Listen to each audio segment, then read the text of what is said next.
Dr. Cheryl Kemmer from Warrenton Pediatrics in Warrenton, Virginia, and I'm going to talk a little bit about fever today. As a parent, there's not much that concerns you quite like when your child isn't feeling well and then you touch their skin, they're burning up, and you realize that they have a fever. But as pediatricians, we tend not to worry quite as much about fever as we do as parents. It's important to remember fever itself isn't an illness, but it's more of a symptom of something else that's going on.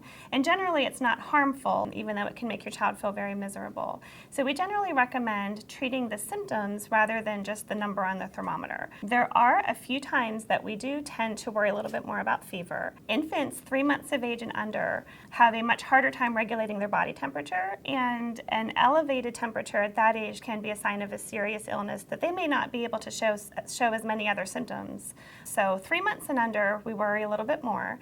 Any fever at that age is considered an emergency. Fever in an infant 3 months and under is a temperature that would be 100.4 or greater. So anything above that warrants an immediate call to the pediatrician, or if it's after hours, a visit to the emergency room. There are a lot of different ways to take a temperature, a lot of different kinds of thermometers. For infants, it's important to remember that rectal temperatures are still the gold standard and are going to be the most accurate. So 3 months and under, we recommend rectal temperature if you're worried that your child may have a fever. Once your child gets older than that, taking it under the arm, which is called an axillary temperature, and then when they're old enough to keep it in their mouth, an oral temperature is generally adequate. Once your child is over 3 months of age, we tend to worry much less about low-grade fevers. And it's okay to wait until the temperature gets to approximately 102 before you call. A lot of parents worry that any fever can be harmful. Parents ask about brain damage and worry about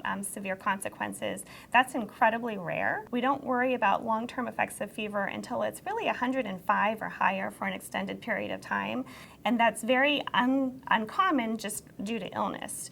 Generally, we only see fevers that high if there's a problem with your body's regulation, for example, being stuck in a hot car without any means to escape. With illness, it's very unlikely that your temperature is going to get high enough to cause any problems. So generally, we recommend watching for symptoms. If your child is uncomfortable with the fever, then by all means, we recommend treating.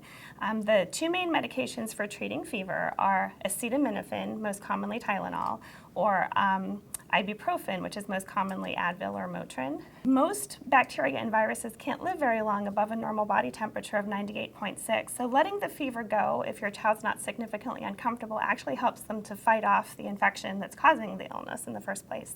So it is okay to let your fever go. As a parent, I tend not to treat my children's fevers very often unless they're really uncomfortable with it. Signs of illness that can accompany fever are much more concerning in terms of when you would need to have your child evaluated.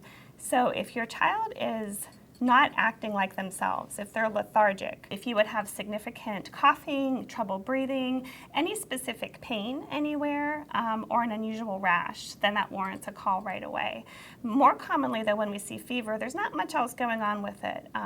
Fevers are commonly caused by viral illnesses, that your child may be a little sleepy, a little decreased appetite, but otherwise they're acting okay. And it's okay to just kind of ride that out a little bit, give them a few days and see how they go.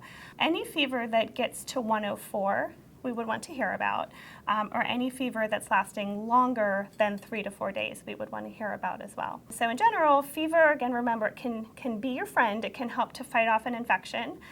It's not an illness, but it's more of a sign that something else may be going on. So if you're concerned at all about symptoms that you're seeing along with your child's fever, then definitely give us a call. But it is okay to just kind of let the fever run its course if you're not seeing much else going on. Thank you. I'm Dr. Cheryl from Warrenton Pediatrics.